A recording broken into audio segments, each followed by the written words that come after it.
कल आपको मिलेगी। महंगाई आपकी क्या करेगी? आपको 5 किलो राशन महीने में मिलता है एक आदमी के लिए, 2,000 रुपये जो भी मिलता है 2 महीने 3 महीने के बाद में, क्या इससे आपका भरण पोषण हो जाएगा? आपके घर में अगर 1.5 लाख रुपया महीना आ जाए 10 जानवर से, तो हमको तुम्हारे मोहताजी की क्या आवश्यकता है? आप बताइए। लोगों के बीच में उसकी बिक्री करते हैं। तो वही चीज़ अगर हमारे किसानों से ले लिया जाए तो हमारे देश का किसान भी खुशहाल हो जाए। जैसे खुशहाली कहाँ से आएगी? गरीबी कैसे दूर होगी? महंगाई कैसे दूर होगी? जैसे 1 किलो गोबर की कीमत इसमें 50 रुपया लिखा गया है, आप 65 में मंगाते हैं, हमारा 85 में ले लो। लेकिन आपने कहा हम नहीं लेंगे, क्योंकि इससे पहले हमने प्रधानमंत्री को एक मांग पत्र दिया था और उसके संबंध में उसे कहा गया था कि आप हमारे किसानों के द्वारा पाले गए पशुओं का गोबर जो इस रेट में आप खरीद लें। तो आज जो जानवर हमारे घूम रहे हैं, इधर मारे मारे फिर रहे हैं, किसानों के फसलों को नष्ट कर रहे हैं, तो किसान जानवर को नहीं छोड़ेगा, जानवर को और पाल लेगा, पालना शुरू कर देगा। जिनके पास नहीं वो भी अपने घर में 4 जानवर पाले, क्योंकि उससे आमदनी हो रही है। दूध ना देने के बाद में भी हमको जो गोबर से और उनके गौमूत्र से अगर हमको मुनाफा हो रहा है, तो कोई जरूरत हमको दूध मिले तभी उनको रखे। ये हमारा मुनाफा तो बंद ही नहीं हो रहा। दूध दिया हमने, तब तक दूध खाया या बेचा, उसके बाद में हमको उनके पेशाब से और उनके गोबर से भी हमको मुनाफा मिल रहा है, तो हमको छोड़ेंगे नहीं। और जब छोड़ेंगे नहीं तो एक बात ये जान लीजिए दादा कि अगर एक जानवर दिन भर में 10 किलो गोबर दे दिया, तो अगर 50 रुपये के रेट से कितने का हो गया? 500 रुपये का। और अगर 2 लीटर या 3 लीटर या 4 लीटर 5 लीटर जैसा भी अपना पेशाब दे दिया, गौमूत्र दे दिया, तो 60 रुपये के लीटर के हिसाब से अगर मान लो 2 ही लीटर दिया तो 120 रुपये हो गया। तो 500 एक 720 हो गया। एक जानवर का एक दिन में 720 रुपया हो गया। और अगर 10 जानवर होते तब कितना होता? 6200 रुपये होता, 6200 रुपये होता एक दिन का। अगर एक दिन का 6200 रुपये हो गया तो 30 दिन का कितना हो गया भैया? 6 18, 1,80,000 रुपये महीना हो गया। अब 1,80,000 रुपया कौन सी महंगाई आप कहेंगे? दाल चाहे तो 200 रुपये किलो कर दो। जो दाल आज 180 रुपये 90 रुपये किलो बिक रहा है, ये दाल चाहे आप तो 500 रुपये किलो कर दो। तो हमारे पास 1.5 लाख रुपये महीना आ रहा है, तो 500 रुपये दाल हम भी अपने बच्चों को खिला देंगे।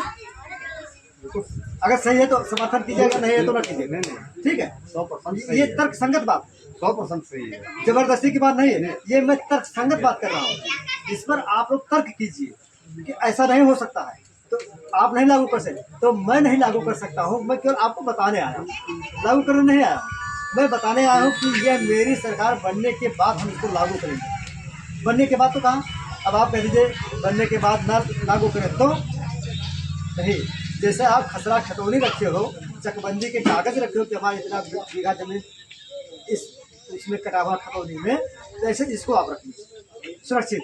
इसमें मोबाइल नंबर भी पड़ा हुआ और आपको कहने का मौका मिलेगा। आज का इस पर्चे पर तारीख डाल दीजिएगा, खुशहाल और संपन्न हो जाएगा। फिर हमारे पीछे जिंदाबाद मुर्दाबाद का नारा लगाने वाला कोई नहीं मिलेगा। इसलिए इस व्यवस्था को उन्होंने नहीं लागू किया। तो जब उन्होंने लागू नहीं किया तो हम लोगों से मिलना शुरू कर दिए कि आप लोगों का साथ चाहिए और ये व्यवस्था की देने की जिम्मेदारी खाद्य स्वास्थ्य सेवा संगठन की होगी। और जो आपके बीच में बैठे हैं भैया मान्यवर जी, यही आने वाले समय के भारत के आप लोगों का साथ रहा, आप लोगों का आशीर्वाद रहा, आप लोगों का सहयोग रहा और गौ माता का आशीर्वाद और सहयोग रहा कि ये मेरे लिए लड़ाई लड़ रहे हैं, मेरी पूजा करवाने के लिए लड़ाई लड़ रहे हैं। तो आने वाले समय के भारत के प्रधानमंत्री आप होंगे।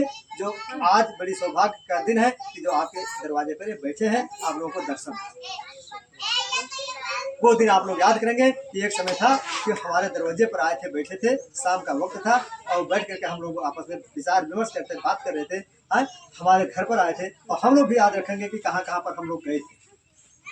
हम लोग क्योंकि हम लोग डायरी में नोट करते हैं, जहाँ रुकते हैं मिलते हैं तुरंत वहाँ के लोग कुछ लोगों का, और उसके बाद स्थान नोट करते हैं कि फला तारीख को फला दिन को हम लोग कहाँ थे। ये आने वाले समय में तो हम आपसे मिलेंगे कि हम आपके यहाँ आए थे, बैठे थे और आप लोग मिल करके आप लोगों ने सहयोग किया, आप लोगों ने मदद किया और आज हम इस स्तर पर पहुंचे हैं। आज जो व्यवस्था मैं आप लोगों के लिए लागू कर रहा हूँ, इसलिए आप लोगों से हमारा गुजारिश यही है कि आप गौ माता की रक्षा के लिए और अपने फसलों की सुरक्षा के लिए और इस व्यवस्था को लागू करने के लिए कि हमारे पशुओं का गोबर, आपको नौकरी नहीं चाहिए, 1.5 लाख रुपया पाने वाले व्यक्ति, आप 10 जानवर की मैंने बात किया है, लेकिन आप 10 की जगह पे 20 और 100 जानवर जलाने का प्रयास करेंगे, 100 जलाना प्रयास करेंगे कि हमारे यहाँ कितना ज्यादा सब गाँव में सबसे ज्यादा गाय किसके पास है, सबसे ज्यादा जानवर किसके पास है, ये उसमें होड़ लग जाएगा, कंपटीशन लग जाएगा। तो कहेंगे भैया बहुत बड़ा आदमी है, उनके पास 200 जानवर, बहुत बड़े आदमी के पास 150 जानवर है, ठीक है, और 150 जानवर का गोबर, 100 जानवर का गोबर, 10 जानवर का गोबर, कितने रुपए क्या हो गया। ये तो खरीदारी करने की सरकार की जिम्मेदारी है,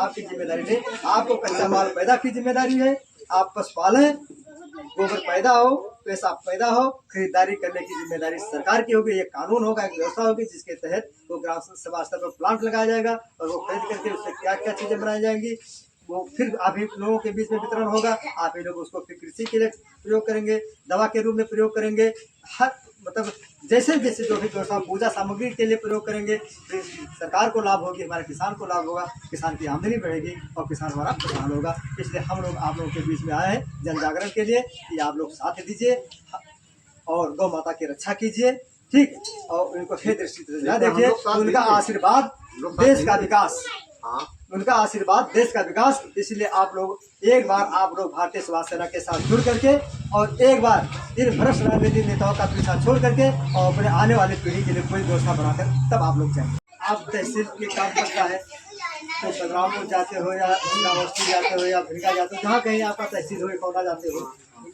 तो आप अगर जरूरत है तो आप वहाँ जाते हो, या एक सेक्रेटरी से मिलना है तो उसके कार्यालय पर जाते हो, लेखपाल से मिलना है तो तहसील जाते हो। ऐसे अपने स्मार्ट के मतलब ठीक है, अपने परिवार को देखेंगे, अपने परिवार को दिलाएंगे और वो घर भर मिल करके उस जानवर की सेवा करेंगे, उनकी पूजा करेंगे। जो जानवर आज खेतों में घूम रहे हैं, गौशालाओं में मर रहे हैं, जाके देखो गौशाला में जानवर पड़े हैं, मर रहे हैं, भूखों मर रहे हैं, प्यासों मर रहे हैं, तार लगा दिए, ब्लेड का तार लगा दिए, उनके लग गया आगे में, आगे उनका सड़ रहा है, बदबू आ रहा है, तो उनको पूछने वाला नहीं है। तो कितना अत्याचार है आप बताइए। कहते हैं हिंदुस्तान मतलब हिंदुओं का देश है, और जहाँ पे पूज्य गौ माता की पूजा होती थी, अगर एक गाय कहीं गौ हत्या हो जाती थी तो उस गांव मुस्लिम गांव को हिंदू लोग मिल करके लूट लेते थे।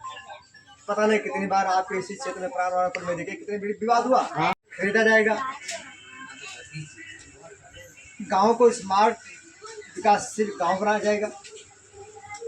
स्मार्ट विकासशील मतलब ये हुआ कि कोई भी सुविधा ऐसा ना हो कि जो गांव में ना मिले। साहब जी इधर आवाज आने हम लोगों का मुख्य उद्देश्य है लोगों तक अपने संदेश को पहुंचाना।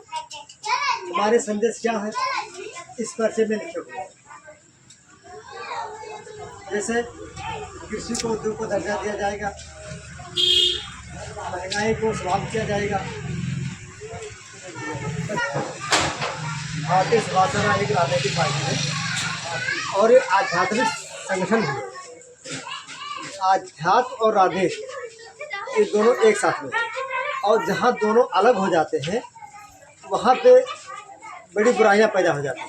और जब धर्म और राजनीति दोनों साथ में रहते हैं तो समझ लीजिए कि अच्छा ही अच्छा होता है।